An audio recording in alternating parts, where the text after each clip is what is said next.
Greece has asked the European Union for help battling wildfires that are threatening the capital, Athens. Thousands of people have been forced to flee as firefighters and military personnel use helicopters to try to contain the blazes, which are now burning for a second day. Strong winds and prolonged drought are fueling the flames in the Attica region, northeast of the capital. Houses have caught fire and hospitals and schools are closed.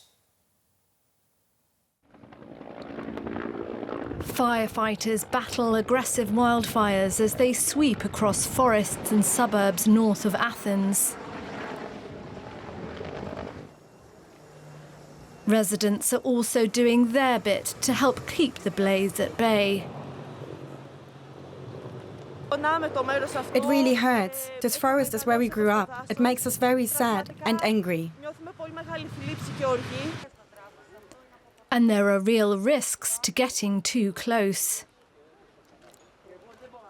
The flames surrounded me and I couldn't see. I hit a pine tree and this happened. Dry conditions and strong winds have helped the fire spread easily. It has already engulfed large swathes of woodland and olive groves overnight. Police have been helping elderly and vulnerable people evacuate from the worst affected areas. A blanket of smoke from the fire is covering this Athens suburb, where residents are told to stay inside with windows locked.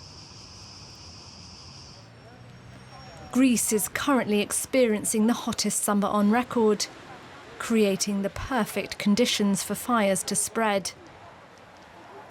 This week alone, half of the country is on a red alert for wildfire hazards. Our correspondent Sofia Kleftaki in Athens has been reporting on those wildfires up close. She gave us this update. The situation, Claire, where I'm standing right now is literally out of control. You can see the smoke behind me. It's very thick. It's extremely hard to breathe or even see. As we're talking, ashes are falling down and everyone is on alert. I'm at a main road at the area of Brilissia right now, just outside of the Athens city center. People and residents here are, of course, on alert. Behind me, next to me, in front of me, people didn't leave. Everyone is here in order to either connect with the people that stayed at their homes or trying to help and volunteer as the fire forces are not enough. And as we heard at the report as well, French and the Czech Republic and Italy sent help already, and there's more help to come. Now, Greek authorities have told people to evacuate, but it sounds like many aren't taking heed. Can you just paint a picture for us why this is so dangerous? The Greek authorities urge everyone to evacuate. So since yesterday afternoon and throughout the day, there were SMS sending out in order to evacuate. But the people we talked here to, mostly everyone stayed. And for the reasons they wanted to stay until last minute, they didn't want to leave their properties. We saw in front of us literally houses burning, cars burning. So it was very dangerous as the fire was literally in the yard. So it was in front of us. However, they didn't leave. They wanted to wait until the situation gets even more serious. But you can see and you can hear it. The wind is still very, very strong. And the situation doesn't look like it will calm down in the next hours. Indeed. Greek authorities have warned that not just there, but in fact, half the country faces a high risk of fires due to those strong winds and high temperatures. Still windy where you are, but what are conditions looking like for the days ahead? Exactly. The high alert is for half the country from yesterday until tomorrow. So everyone is on high alert.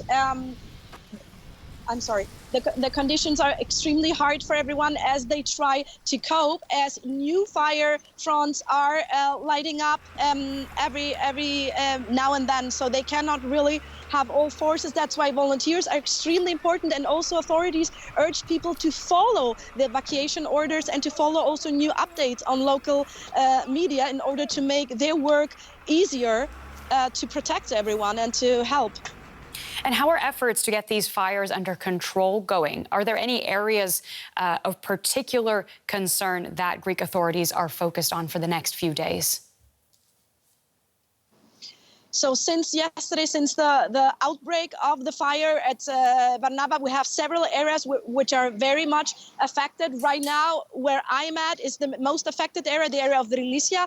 Behind me is the mountain of Pedeli, where I showed you the thick smoke earlier, which is also very important. It is the so-called lungs of Athens. Athens is a city where there's no much green, so this is very important. Also, if you see it in comparison to last year's fires or the previous years, and also what's upcoming when we think of climate change. So they try to cope, however, it's very dangerous, especially inside of, I'm sorry, just outside Athens. And as the fire reached so deep into those suburbs, Vrilicia is a neighborhood in Athens where people live. Those are not summer houses or anything. So people live here, and therefore everyone tries to bring forces here. However, some people told us that they couldn't reach fire forces, and that's why people had to stay. And also that's what makes it so important that volunteers stayed here in order to help the residents or protect their properties themselves. Sophia, thank you so much for your reporting. You take care now. That is our correspondent, Sophia Kleftaki.